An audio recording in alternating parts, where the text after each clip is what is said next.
Hey everybody, it's Kellen Nitro for Nitromaniac TV's wrestling channel, and it's time for another Nitro's Take. And tonight was Impact Wrestling's first pay-per-view of the year, titled Redemption. And here are my thoughts on the first pay-per-view under the brand new Callus D'Amore regime that's kind of heading the ship for Ed Nordholm's anthem, i.e. the screeching owl of professional wrestling. I'm not sure what an owl would make with a screech. Maybe it's like a Rah! I'm unsure of that. The first match was a showcase of the partnership between Impact Wrestling now and Lucha Underground, which started at WrestleCon with the Lucha Underground versus Impact Wrestling super show that they did on Twitch. And it continues tonight with the opening match between Aerostar and Drago. And Drago, man, I love that gimmick since first seeing it on Lucha Underground. It's such a cool gimmick. And Aerostar as well. You know, we won't be calling him Ford Aerostar. He's not a van from the 1980s. He's a very good Lucha Libre wrestler. And their match was actually really good, really fast-paced. It's the same style match that you'd see if you watched Lucha Underground on a regular basis. I watch it on a semi-regular basis whenever I can catch it, just because I live in Canada and it's on at off times up here compared to you folks in the States and maybe in other countries that might be watching this. But I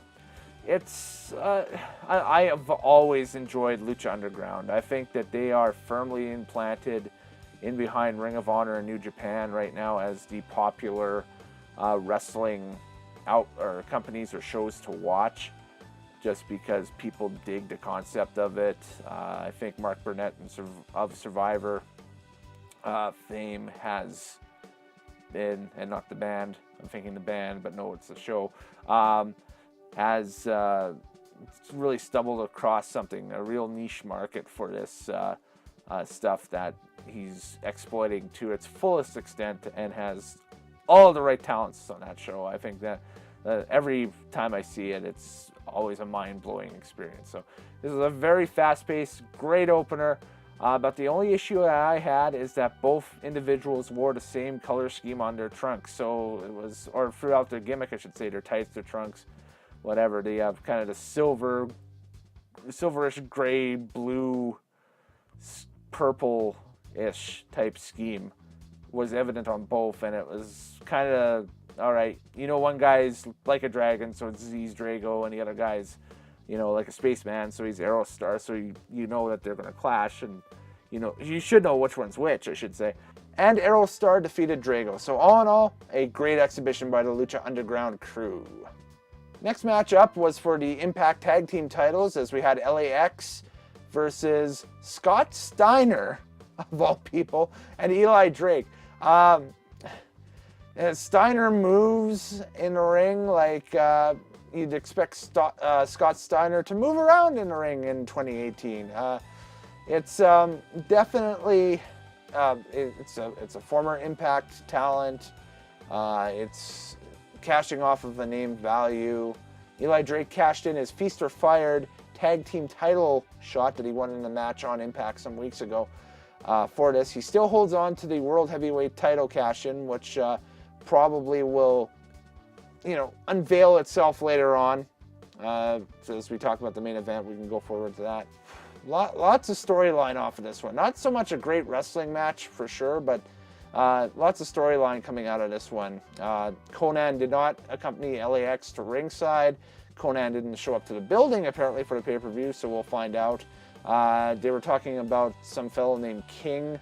My guess is maybe involving Eddie Kingston in some sort of way with this. I know that he has worked with Impact in the past. Maybe he is another member of the Latin American Exchange, or it could be another crossover with the Lucha Underground crew. So maybe it could be like a, I don't know, maybe like a Dario Cueto or something, as the partnership evolves between Impact and Lucha Underground. Like, how come Conan couldn't come to the building? That's all we ask. But Steiner and Drake, new Impact Tag Team Champions in 2018. I still can't stand Eli Drake. I don't understand the gimmick at all. Yeah, that's about it. Sorry guys, not a huge Eli Drake fan, so, which means he's probably doing his job as a heel, but again, that's not my cup of tea. In the 6-way X Division match, Brian Cage emerged as the winner, and man, did he look unstoppable during this. I think that will probably be the next top contender for the X Division title. Dude is impressive every time I've seen him. Every time I've seen him on Lucha Underground, it was impressive, and now over on Impact Wrestling as well. It's a great opportunity for him. Super nice guy, super talented individual. Couldn't ask for anything better for him. Now he's finally getting some more mainstream exposure, as Impact's available pretty much across Canada on the Fight Network now, and still available on several channels in the States as well too. So, you know, it's nothing but a good thing for him. He's also still involved with the Lucha Underground stuff. So I was very impressed with how he was booked during that 6-way. Just fantastic. In a special added attraction knockouts match, Kiera Hogan was defeated by Taya Valkyrie, and during the match we got kind of a blockbuster announcement, as out of nowhere Tessa Blanchard shows up and does color commentary alongside Don Callis and Josh Matthews. This is a big get for Impact. Tessa's got name value, obviously, and has been creating quite a stir on the indies over the past couple of years. I'm an avid Shimmer fan myself, and she is a former Shimmer Tag Team Champion with Vanessa Craven, so it's good to see a lot of these girls that have had exposure in Shimmer if they don't get fed into the NXT WWE system off of the Mae Young Classics and such, they end up getting you know, opportunities such as this, or the Women of Honor thing, or what have you. And this can only help. Only help. And she did a really good job of getting herself over as the, I guess, the prima donna diva of the Knockouts division now. So it's a pretty star-studded division now, because we didn't see Rosemary at all tonight. We didn't see Sienna at all tonight on the roster. Allie is on there at the point in time in the show as we're talking about this match. She was the Knockouts champion, still is the Knockouts champion after tonight, but Taya Valkyrie, of course, and then you got the newcomers like Kiera Hogan, Alicia Edwards, etc., etc. I'm not saying that Alicia's any sort of newcomer, but you know what I mean by that. Anyways, Taya looked powerful. It's kind of like a pretty average example of a average size athlete trying to go after a bigger athlete type match. But Taya, again, looked the same way as Brian Cage looked, just unstoppable, and just, you know, the white fuzzy boots. Anybody who wears white fuzzy boots, I swear, it's the John Nord Berserker thing. You know, it's kind of a unstoppable, you know, huss of the Vikings. You know, and it accomplished what it accomplished. I was more distracted throughout the match by what Tessa was saying on commentary and that stuff. So, you know, great for her, and I look forward to see what Impact does with Tessa Blanchard down the road, and Taya Valkyrie and the rest of them. X Division title, we had another Feast or Fired cash in, this time off of Petey Williams. He was cashing in his X Division title opportunity against Matt Sydal. This was a pretty average X Division match. You had Petey Williams, who's kind of, you know, re-embracing the Maple Leaf Muscle gimmick from, you know, a few years back, and that's, you can see it slowly kind of coming in his way, except without the whole absolute clonage of him being a Scott Steiner clone, although they did play off that prior to the match.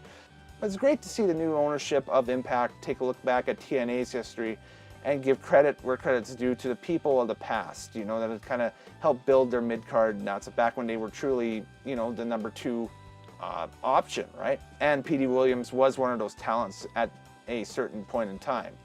So it's awesome for him to get opportunities like this going forward. Like I said, match was average. Sydal walks out with the belt again off of this one, but you know, average match, not necessarily hurting anything. at that point in the show. The show is very watchable up to this point, and this match definitely was very watchable. So then we had the House of Hardcore Street Fight 6-man war between Ohio versus Everybody, the Chris Brothers, and Sami Callihan versus Moose, Eddie Edwards, and Tommy Dreamer. And this was just your wild and crazy, I don't want to say ECW-esque. It was just kind of more of a, I don't even think it was a good showcase of what House of Hardcore is, because, you know, watching House of Hardcore, you know, so I've seen some of the matches get a little bit more wilder than what was shown tonight on pay-per-view. I think that this was just a decent, very strong ending of a storyline type match where the bad guys won the match. Callahan won with a roll-up of all things. He won with a wrestling hold. But Edwards got his revenge, but was blinded by revenge so much at the very end that, you know, with Callahan taped to the ropes and laying virtually limp and comatose off the ropes, dead, as my Australian friend called it, on the ropes. You know, not even the voices of reason of Tommy Dreamer or Eddie's own wife could do anything, because Eddie swung around and nailed his wife with a kendo stick. Inadvertently, complete accident, but there you go. And hence started the wife beater chants from the crowd at the Impact Zone. I thought that this, again, was a great storytelling finale. It was a great, you know, dare I say it, sports entertainment-esque type match from both sides. Sami Callihan's got so much heat off of that baseball bat incident and the Talk is Jericho podcast appearance that he made shortly thereafter that, you know, again, his Twitter says it all, the draw, and he is right now one of the big draws in independent wrestling right now. So as carrying forward into the summer and beyond for Impact, I don't think we've seen the last of this. I think that this is going to be carrying on in some form or fashion, but where does Eddie's wife fit into this? Where does, you know, the alliance with Tommy Dreamer and Moose with Eddie Edwards fit into this? Who knows? Singles match for the Knockout Championship. Su Yung, accompanied to the ring by Braxton Sutter, took on Ali, and don't want to say that it was the weakest match of the night, but it was the one where it was like, okay, it's happening, it's happened, you know, right on, cool. Both characters really, I don't want to say they don't do too much for me, but it's just, it's kind of a thing where I need to see more of them.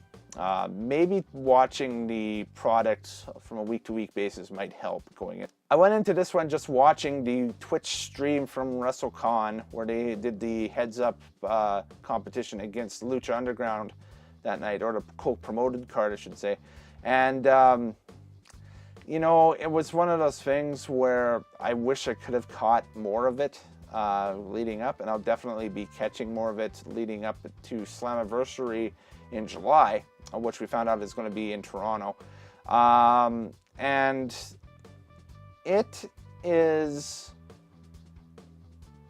you know, tonight just leads to a stronger weekly program for them. Like, I can't see anything wrong with the booking decisions tonight that leads to anything but just continued success down the road, because there's so much open-endedness off of this. Even with this ending of the match tonight, in this match, in this case, where Ali defeated Su Yung and then got some comeuppance against Braxton Sutter in the process, and then Braxton comes into the ring and attempts to propose to Su Yung, who gives him a great Muda size miss to the face. So it's in itself very satisfying, very watchable.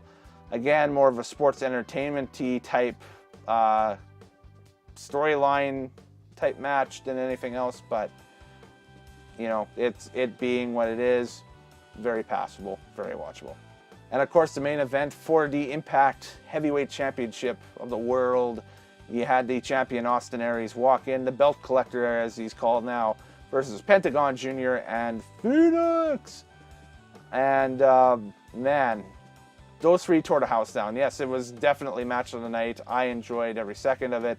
I also enjoyed watching just the Lucha influence in this match with, of course, Penta and Phoenix in it, doing their things and working through their spots. Pentagon Jr. walking out, the new Impact Wrestling Heavyweight Champion, kind of sets up in the coming weeks a Pentagon Eli Drake encounter for the Impact Heavyweight Championship, I would say, because of Drake still holding on to the Feast or Fired World Heavyweight title shot, I believe. And so he can cash that in, I guess. I would assume it's like a Money in the Bank, so you can cash it in at any time. I know some of the more hardcore Impact viewers and that stuff that view this channel could probably point me in the right direction on that type of stipulation, but I do believe that that's got the same type of deal, does it not? So if that's the case, great stipulation going forward. And if not, Pentagon Jr. versus Eli Drake in itself is a fresh main event to build your Slammiversary card around, because it's a name with an established name going into it. As much as I dislike Eli Drake, I love Pentagon, so I'll definitely check out that match if it does happen. So, you know, going forward, I think they hit all the boxes with this card tonight. I think there were some small production snafus during the card, and there was one end of the ring where nobody could get a handle on during the night. There were so many just botches and that stuff on that one kind of camera top left-hand corner of the ring that Matthew is going to have a field day off of it from Botchamania. But man, they hit all the boxes, so I got to give them a solid 8 out of 10 for tonight. This was, you know, for a quote-unquote debut show, or, you know, let's try to resurrect this beast attempt number, I don't know, 9, 10 now at this point. It's starting, it's up and running now, and I think a lot of people, if they can make Impact kind of the brand that's the independent all-star brand across the line with all the partnerships, if they continue on with this partnership that was teased at Ring of Honor at the 16th anniversary show, or they can continue with the Lucha Underground partnership and that stuff. I think you got a show here that potentially within a few months could be an interesting, definite competitor to Ring of Honor in that number 3 slot in the world rankings, in my mind, for you know, popularity and watchability. Of course, WWE being number 1, and New Japan number 2, Ring of Honor being number 3, and then I'd have Lucha Underground 4, Impact number 5. But, you know, what say you? Post them in the comments below. And post what you thought of the card below. I'm Kellen Nitro. You can follow me on Twitter at Kellen Nitro, or on Instagram, same tag, same name, at Kellen Nitro. And let me know what you thought of this brand new pay-per-view under this brand new name that Impact Wrestling started tonight. Redemption. Was it redemption for them? Or was it just another kind of meh card? I thought it was great myself. So, later days. Happy wrestling watching, folks, and we'll see you next time on the Nitromaniac TV Wrestling channel. Stay safe, folks. Thumbs up.